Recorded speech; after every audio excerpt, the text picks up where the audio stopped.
I'll be brief today because I really don't want to take away the time from our guests, the short time we have on campus. He's joined by his wife Robin, who's also a BYU graduate sitting in the back end, and sister Robin, is that correct? No? And so we're happy to have the two of you here too, and they're welcome back to campus for both of you. I'll give you a little bit of an introduction, just a couple comments, and then I'm going to turn the time over to Tim Stratford. Tim Stratford is currently a partner in Beijing office of Covington, Burling. He's worked professionally in China for more than 25 years, including as general counsel for General Motors China operations. Mr. Stratford has served as the Minister Counselor of Commercial Affairs at the U.S. Embassy in Beijing and as the chairman of the American Chamber of Commerce in China. He was also an assistant U.S. trade rep for China region in both the Bush and the Obama administrations. He's a graduate of BYU, a BA Philosophy in Chinese with high honors, and graduate of Harvard Law School. He is fluent in Cantonese and Mandarin. We have a few Cantonese speakers here too. Okay, go on. Got a few. So we're touching all bases here today: philosophy, Cantonese, Mandarin. I hope we have lots of other humanities people in the audience because it's going to, I think, be relevant to all of us. He served as also many church callings and capacities in China and elsewhere. As I've met him over the years, myself, I've had a chance to run into him. He hosted us, the Associate Dean Scott Springer, Robin, and he hosted us for dinner in Beijing last year. I think it was the year before. I can't remember. That's what happens when you get older. It all blends. But he's a role model for our students in combining language skills with professional pursuits. He's been supportive of our Chinese flagship program since the beginning. His daughter-in-law, in fact, was a member of the second cohort, and their son Robert was attended in China with them at the program, and so we have some reasons to talk from time to time. A personal note, this is something I don't think he knows, but I was speaking with Garrett Gong not long ago, and it turns out that you and he were my MTC teachers. Oh. At least partly. You did the cultural thing. Yeah. And some really innovative, interesting things that we don't have time for now. Were you there when we did the balloon skit? Yes. Okay. But you can refer to that. As an introduction to the topic today, too, I refer to an article that was in the New York Times recently, September 13th. It was entitled, "How to Get a Job with a Philosophy Degree" by Susan Dominus. I'm not sure if we directly respond to that question, though the philosophy students in the room maybe especially hope he might. But we hope he will shed light on that generally. We look forward to remarks on this at his time in the college and how it helped shape his career. There will be about 10 minutes at the end for questions, so please welcome our guests.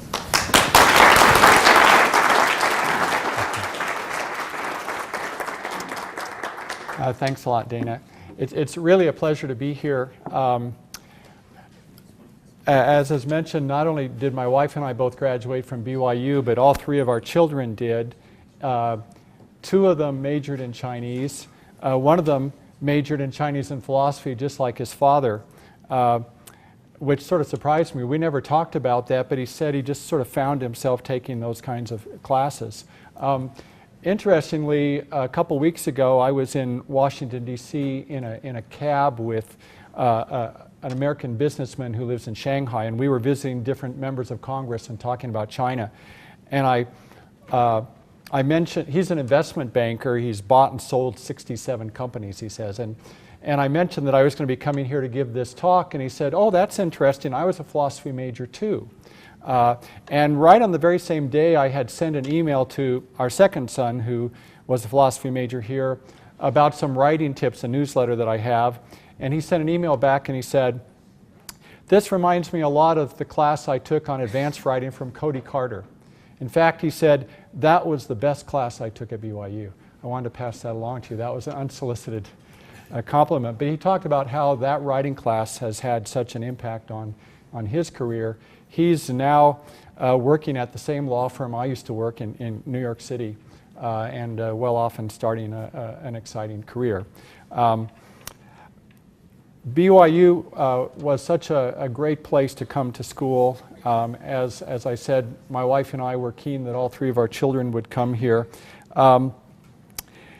not only did I learn a lot of profound lessons and make a lot of lifelong friends, including Garrett Gong, who was just referred to and was in my same class, I've also found something very useful about putting BYU on my resume.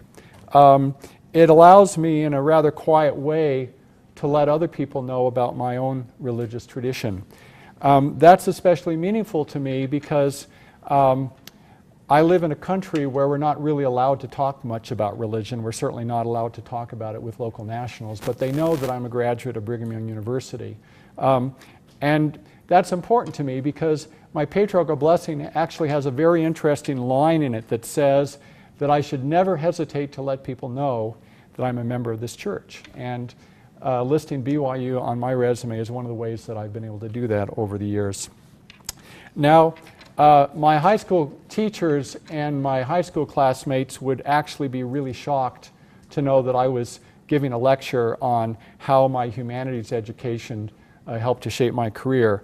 The reason is that when I graduated from high school, even though I'd been a good student and I received a bunch of math and science awards, the school actually did not put a gold seal on my diploma the way they normally do, because I had been rather rebellious and I had refused to study foreign language. I mean, you have to be a little bit gentle and understanding. You know, growing up in the 60s and 70s in Southern California, it didn't seem like foreign countries had anything to do with my life, or that my life would have anything to do with foreign countries. And so it really didn't seem like it would be worth all the effort to study a foreign language. This particular attitude stayed with me as I started as a physics major at BYU. I remember one of my friends told me that he was taking Mandarin. And I really made fun of him, I have to say. I thought that was the most ridiculous thing I'd heard. I said, why would you ever want to study Mandarin? He said, well, because then maybe when I get my mission call, I could go to Taiwan. And I thought, why would you ever want to go to Taiwan on a mission? Of course, I've now served as a mission president in Taiwan, and I would have a very different opinion about that. So how did things turn out? Well, my friend served a mission in Brazil. I was called on a mission in Hong Kong. And over the years, I ended up marrying someone who served a mission in Taiwan. And in fact, we met in Professor Maisie Lee's office here. She was a Chinese student at BYU, like I was. I ended up graduating, getting a bachelor's degree in Chinese and also in philosophy instead of in physics. We ended up moving to China in 1982 and raising our children there. And here I am speaking to you today about what a great thing it was to major in Chinese and in philosophy. So what happened? How did I go from one path to another? Well, let me talk first about why I think studying Chinese has been so valuable, because I think that's maybe the easiest thing to explain and describe. And then I'll talk about why I switched to philosophy and why that's been so helpful to me. Well, obviously, the thing that motivated me first to study Chinese was to get a mission call to serve in Hong Kong. When I was on the mission, I certainly understood why I needed to study the language. And I had a really keen desire to understand and to be understood by the people that I was called to serve. And I'll talk a little bit more about that when I switch to the topic of philosophy. While I was in Hong Kong from 1973 to 75, the Cultural Revolution was still going on across the border in the mainland. It was this great, mysterious, massive country. And I had a sense that, you know, someday it would be open for the preaching of the gospel, and someday it would be open and it would have a lot of implications in world affairs. And I began interested in learning more about that land. So I came back to BYU. I studied Chinese. I ultimately decided to go to law school. The reason I decided to go to law school was that that seemed like a career where you could be reaching out and maybe doing business and helping to build bridges over time. So I applied. I found out that Harvard had someone who studied and taught Chinese law, so I applied to go there. And to my surprise, as a senior at BYU, this famous Harvard professor called. And he said, I see that you've applied to come to Harvard Law School. I see that you've studied Chinese. You know, there's really nothing at all going on in China right now. And if you're really interested in a career that has something to do with Asia, perhaps you should take a year or two and study Japanese before you come, because then at least you could do something with Asia. I explained that I was married, that my wife and I were expecting our first child, and he said, well, great, welcome. And it turns out that my timing was really good, because during my first semester at law school, the US and China normalized relations. During my second semester, China passed their first law allowing foreign direct investment in the country. And so by the time I graduated in 1981, there were 5 foreign law firms that each had a very tiny one-person office in Beijing. By the spring of 1982, I was able to take one of those positions, and I was one of those 5 young lawyers in Beijing. And my wife moved to China and decided to raise our children there. The result was that we were able to witness what I think is the greatest transformation of a large group of people that has ever taken place in the history of this world. Never have we seen so many people change in so many profound ways so rapidly as we've seen in China in the last 30 years. So if we want to say, okay, why is it useful to study Chinese? Now it's a lot easier to answer that question than it was when I made fun of my classmate. If you look at China and look at some of the changes that have taken place, I mentioned I was one of 5 lawyers. Now there are over 219 law firms, foreign law firms in China, and many of them have dozens and dozens of lawyers in each office. So the whole nature of the legal services area has changed there. But if you look at other things, it's been mentioned that I used to work at the U.S. Embassy. In 1990, I was the commercial minister counselor, and together with the economic counselor, we wrote a cable back to Washington, and it said, this year, the U.S. trade deficit with China will be $8 billion. And if this trend continues, then in a few more years, it could even go up to $15 billion. And someday, it might even rival the $35 billion trade deficit that we have with Japan. Well, the reason that's so striking is that if you look at last year, the U.S. trade deficit with China in goods and services was $540 billion. So obviously, the level of economic activity between the two countries has grown far more than any of us imagined. In business, to use another area of importance, what I often tell companies, and I told them this when I was a U.S. diplomat, and I tell them now as a practicing lawyer, American companies, by and large, need to have a China strategy. This is unlike what I used to think in California, right, that what happened in other countries didn't affect me. You need to have a China strategy either because the Chinese market is going to be so important to you that you better figure out how to get into that market, or because you're going to have Chinese competitors that are going to come and compete with you in your market. Therefore, you better understand this and figure out how you're going to deal with it. And I can give you an example of that from sharing with you some of my experience when I worked at General Motors. I was general counsel at General Motors in China for 7.5 years, and that included the period around 2002 when China joined the World Trade Organization and really started to open up more of their economic activity with the rest of the world.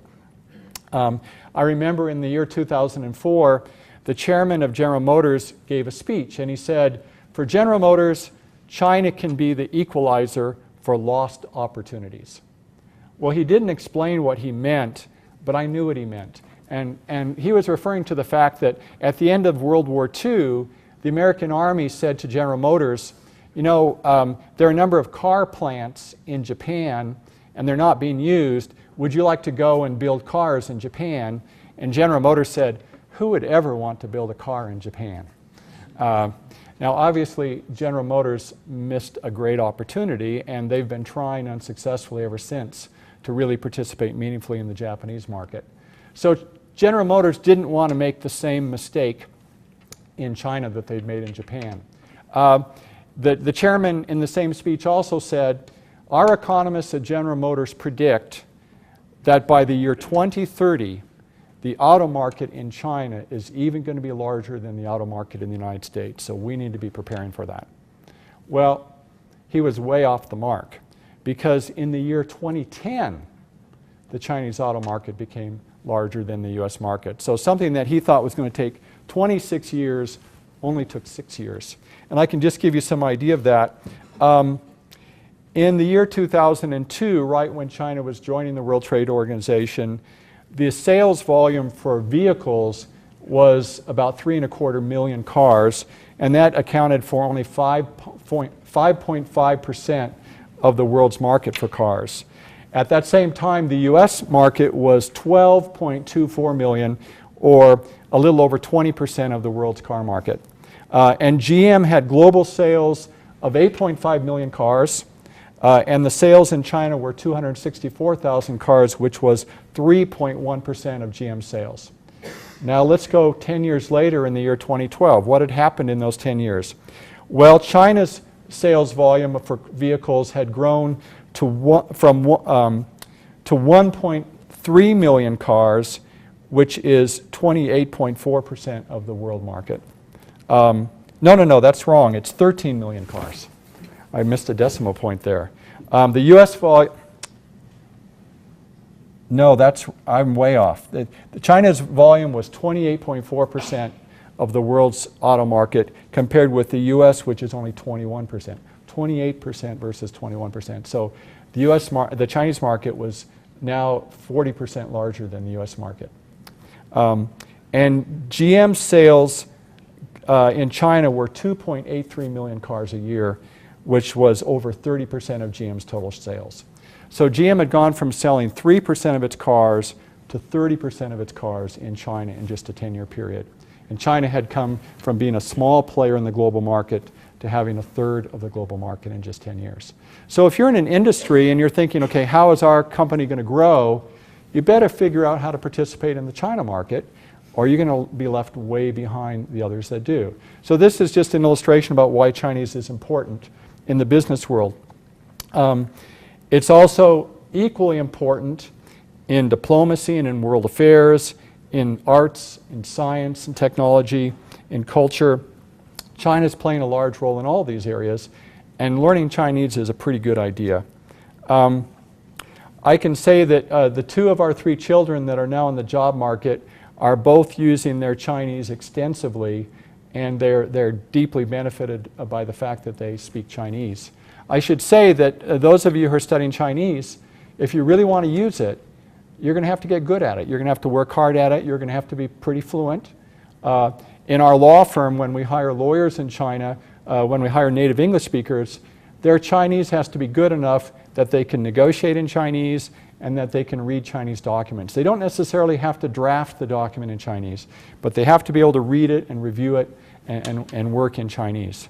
And if you can do that, then you'll really set yourself up set yourself apart in the job market. So that's a few notes about Chinese. Let me turn now to the question of philosophy. Remember, I said that when I was on my mission, I really wanted to understand the people that I worked with, and I wanted to be understood by them. Well, my first area in Hong Kong was an area called Aberdeen, which back in the early 70s, unlike today, was a very quiet little fishing village. And I walked and worked with these people, and they had lives and thought about things and did things that were very different from what I was used to. I mean, when you'd go and have a family home evening with one of these families, what would they do for their activity? They would tell fish jokes.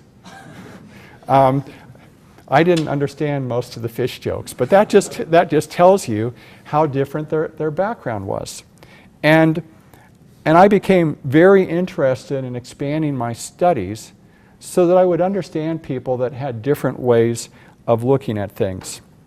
So when I came back to BYU after my mission, I was still really interested in physics.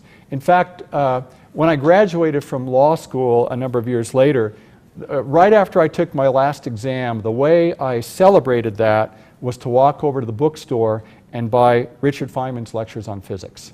I was still interested in physics, but that was not my major anymore. It was philosophy. So what does philosophy help you to do? Well, I think it helps you to understand more clearly what people really think. It teaches you to listen or to read carefully, to ask questions, to define your terms, and to recognize the assumptions that are being made in the conversation.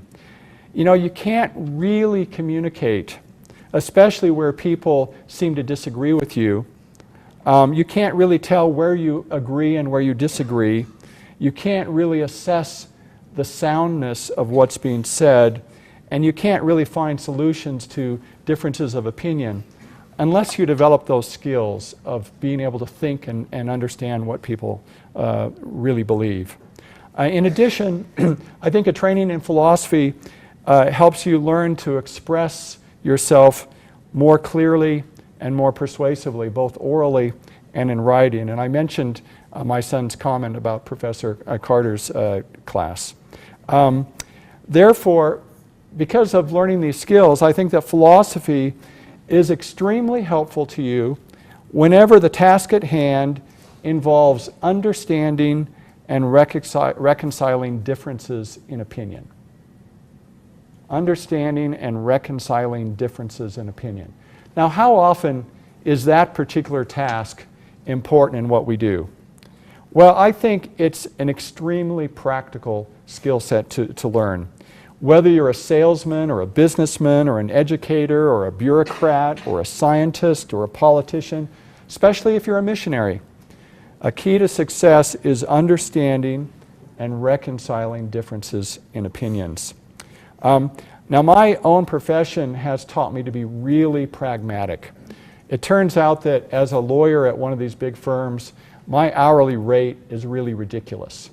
And what that means is that whenever I give a bill to one of my clients, I have to be able to look the client in the eye and feel that every minute I spent, because every minute I spend costs him $14. Every minute I spend was really focused on the most important things. And so coming from that sense of having a very high mark for what's worthwhile and what's not, I believe that philosophy was an extremely practical major and that it's been very beneficial to me in my career. I think even more importantly, philosophy has helped prepare me for a life of learning. At least in my case, I graduated from school with an insatiable desire to keep learning and keep trying to understand things. You know, there's a class called The Teaching Company. You can buy DVDs online, and there are college classes on all different types of subjects. I must have at least 50 of those courses. I love to learn about science and about literature and about thought and about history. And the philosophy education helps me to have this desire to understand more and to listen critically and to be able to understand. I think the discipline also helps me to see the shallowness of many of the points of view and worldviews of people. And frankly, it doesn't lead me to follow the philosophies of men. It leads me to recognize both the strengths and also the weaknesses in reason, and to have a very clear path forward that where I need to rely on faith. Since this talk is about careers, maybe I could close by turning to what I regard as my own career handbook, and I think it connects very well with the things I've just been saying. What I regard as my own career handbook is section 11 of the Doctrine and Covenants. So if you happen to have scriptures, you can turn to them, and I'll find mine here.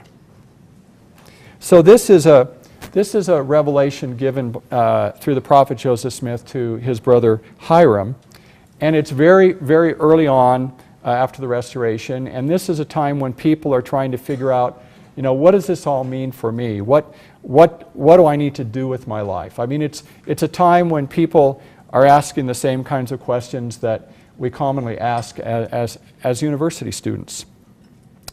And the Lord starts out and says, "A great and marvelous work is about to come forth among the children of men. Behold, I am God, give heed to my word, which is quick and powerful, sharper than a two-edged sword, to the dividing asunder of both joints and marrow. Therefore, give heed unto my word. So I think the Lord's trying to say, I've got something really important to tell you. Pay attention. Okay, so then what does he say?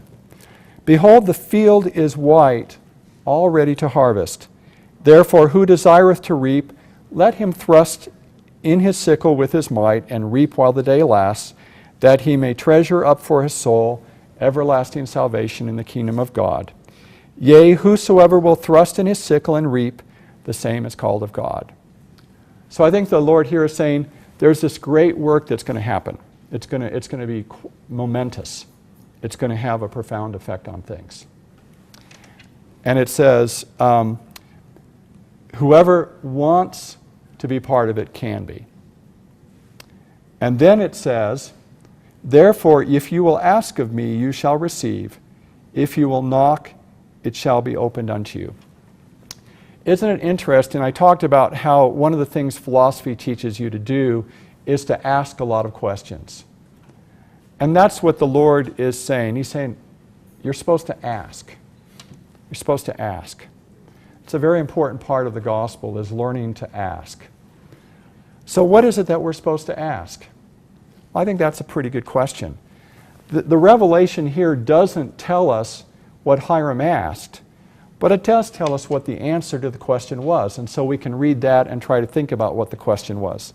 The answer is, now, as you have asked, behold, I say unto you, keep my commandments and seek to bring forth and establish the cause of Zion. So if that's the answer, what do you think the question was?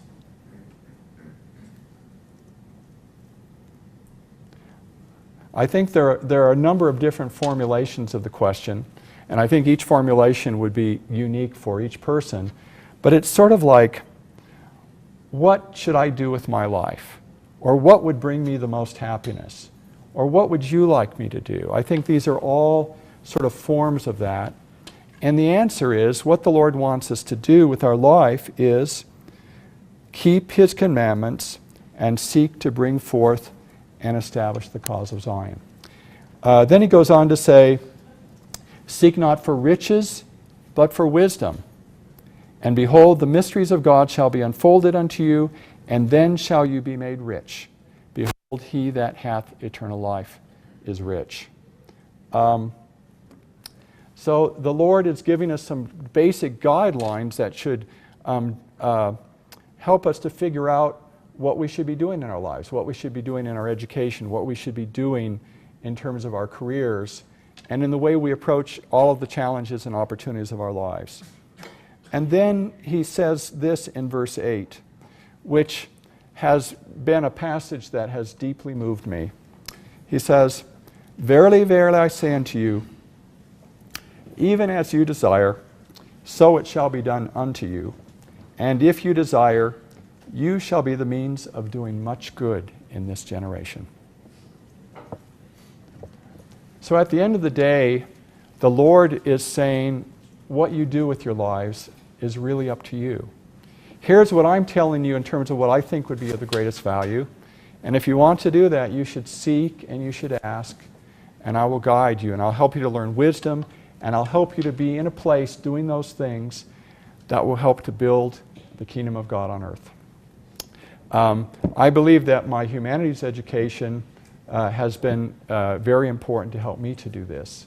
And I think that because I have wanted to try to live a life this way, that I have been blessed in many, many ways. It's a great pleasure to be here with you, to see so many who are at this important time of your lives as you're figuring out the things that you are wanting to do. And I hope that you will ask the right questions, that you'll seek, and if you do this, I know that you will find. Thank you very much.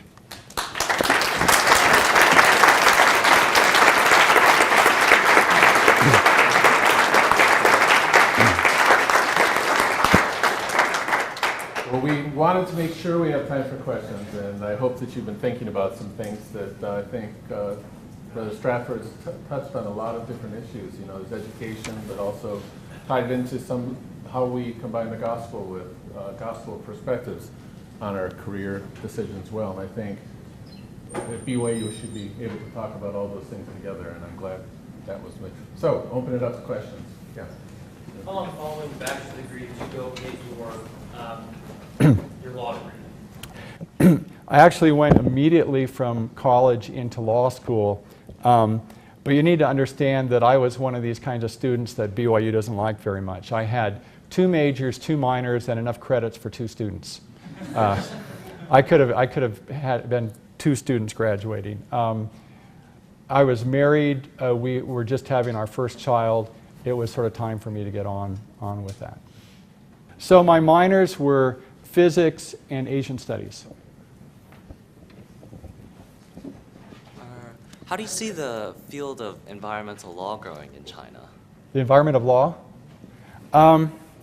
The law profession in China and the development of law in China has been a really interesting journey. When I first got there in 1982, we really didn't have much law. We didn't have much of a legal profession. I mentioned that there were only 5 foreign lawyers in Beijing. There were hardly that many Chinese lawyers either, because the Chinese law schools had been shut down before the Cultural Revolution. There weren't a lot of laws on the books. Laws weren't the way that the Chinese regulated their economy and other parts of their society. So when I first got there, all we had was the joint venture law, which covered the bottom half of the first page of the People's Daily. And there was no contract law, no employment law, no tax law, environmental law, almost any type, real estate laws. There were no laws in any of those areas, and we just sort of had to negotiate with our Chinese partners and then get government approval for what the contract said, and then that would basically govern how our business would operate. Now it's very different. You have many Chinese law firms as well as foreign law firms. You have lots and lots of laws and regulations, and it's really a lot more of a place where laws and regulations govern what we need to do.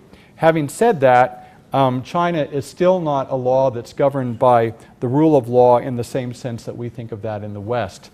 At the end of the day, according to the Chinese system, the Communist Party ultimately has veto authority on the decisions of the courts and on other things like that. And from a bureaucratic point of view, the laws are often written so that bureaucrats have a lot of discretion in terms of how they interpret them in your case. So on the one hand, there's been a lot of development in using rules to govern the country and the economy, but there still is a lot of play for politics and other factors that come in as well. Thank you so much, Professor. I have a question for you. So I came from South Korea, and then also honestly, I would like to study international relationships and political science.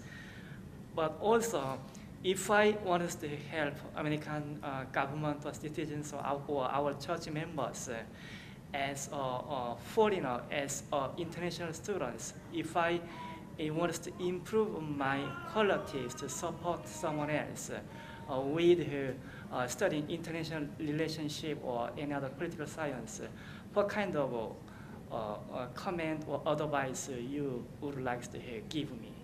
So I really appreciate it. Thank you so much.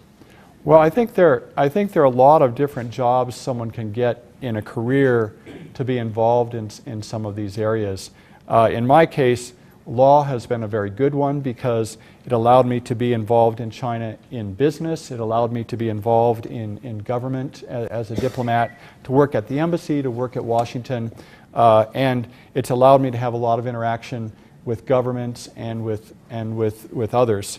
So that's been a good training. As one of the things I didn't mention, but Chinese and philosophy are both really good tools, but you also have to have substantive knowledge in a discipline where you can apply the tools. And so I think that if you were just majoring in Chinese and philosophy and not doing a graduate degree, it might be more difficult to make the sort of contribution you'd like to, although there are probably more and more opportunities, especially in Chinese, for undergraduates. But I think political science and international relations are also, very useful for understanding, different people and the way they approach problems, and, working in academics or working in business or working in government, I think you can apply those skills.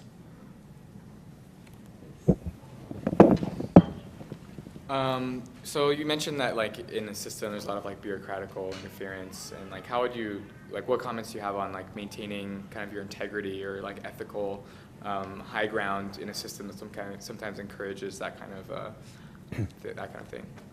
Well, I can comment on that from a few vantage points. The United States has a law that's called the Foreign Corrupt Practices Act, and this law makes it illegal for American citizens or American businesses to bribe foreign officials.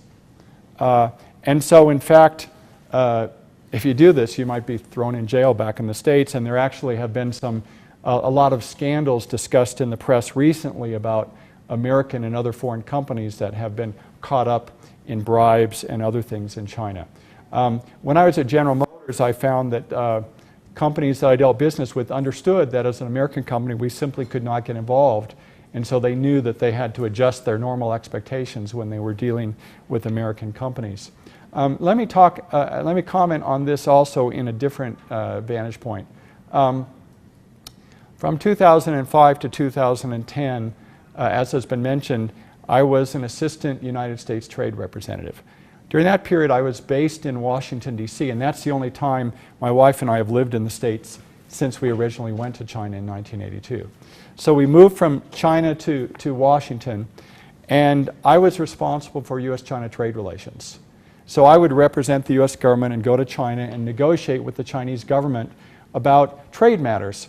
And a lot of what I needed to do was to point out to Chinese officials that some of the commitments China had made when they joined the World Trade Organization in 2001 were not being fully complied with. And so actually my job was to be pretty tough and to say and to have negotiations and say, if we can't fix this thing, we're going to be suing China at the World Trade Organization in Geneva. When I first went with my Chinese government counterpart, and I said, I've just looked at the files that my predecessor had. It looked like he was raising WTO issues with you, and it doesn't seem that the Chinese government has really responded. I have to tell you that if you don't change, you have some WTO cases in your future. And my Chinese counterpart said, no, you don't understand. Our government wouldn't like it if you sued us in the WTO.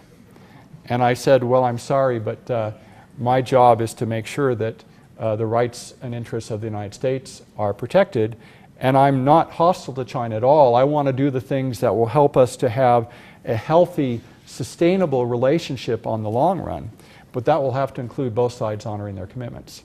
Now, I had to take a tough line, but I also knew that the Chinese government knew that I was a Latter-day Saint. In fact, I had been the leader of the church for the expatriates in China until the time I left to move back to Washington, and they knew that very well.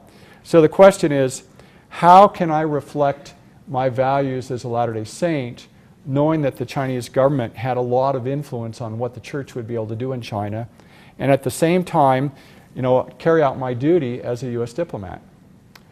So this is something I thought a great deal about. And what I decided to do was simply to be very honest and very fair in the way that I dealt with things. So when I would come and talk with my Chinese counterparts, I would say, this is the concern that the U.S. government has. It seems to me that now that I've communicated this to you, the Chinese government could respond in maybe 3 ways. If you respond in the first way, this is the way the U.S. government will interpret that action, and this is what we will do next. And if you respond in the second way, we'll interpret it this way, and this is what we will do. And I laid everything out there for them. I was not dealing with, stratagems and tactics and so on. I just laid everything out on the table. And everything I said was always accurate, and they could rely on it. Whenever I said that we would do such and such a thing, the United States always did that. And so they came to trust me as someone who was trying to play a constructive role.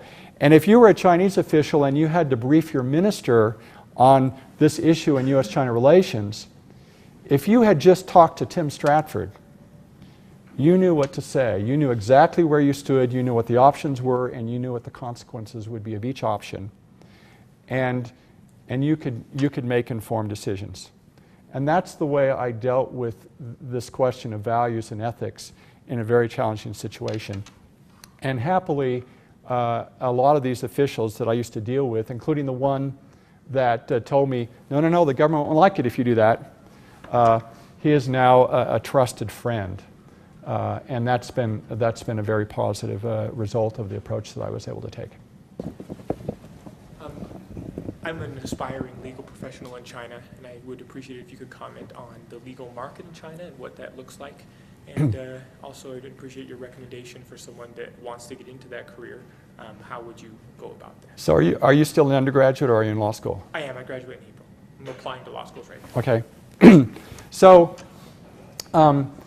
the professions like law and also accounting, but especially law, happen to be one of the areas where expatriates may have longer-term careers in China.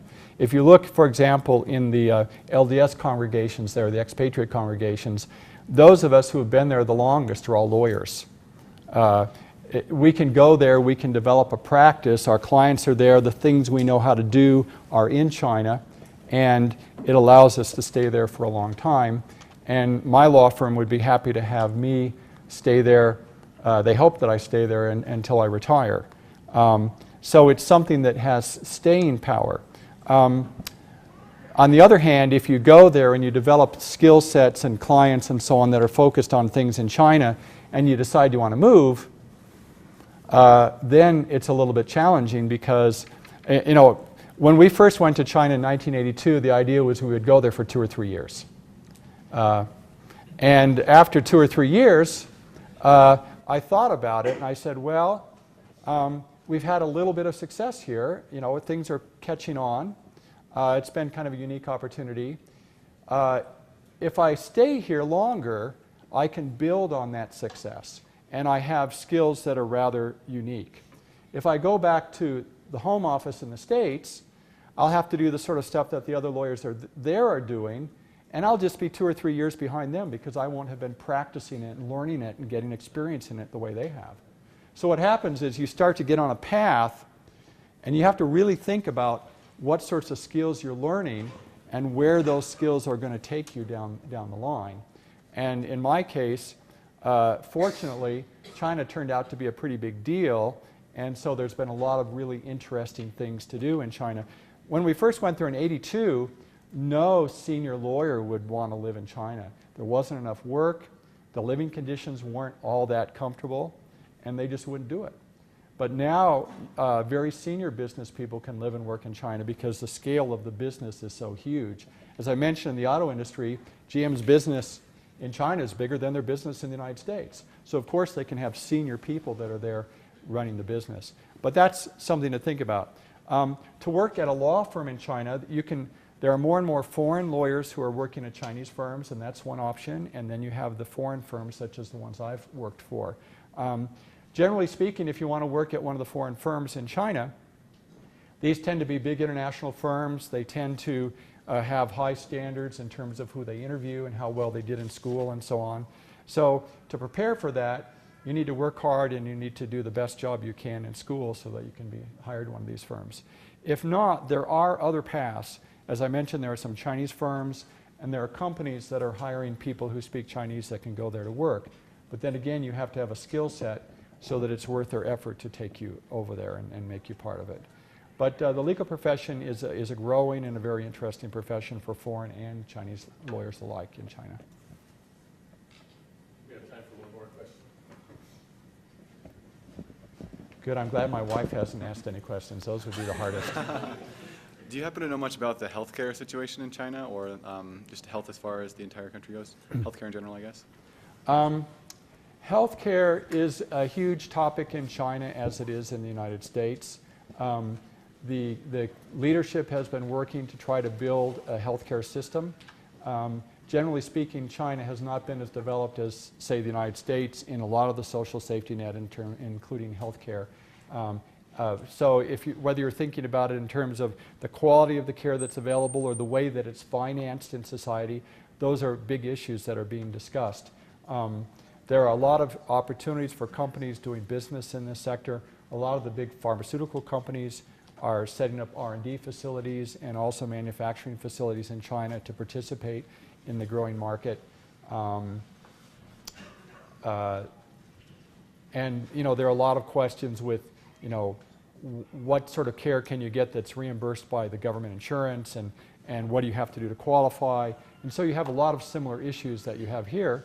You have 1.3 billion people that need health care, so it's a very big industry and a very interesting one.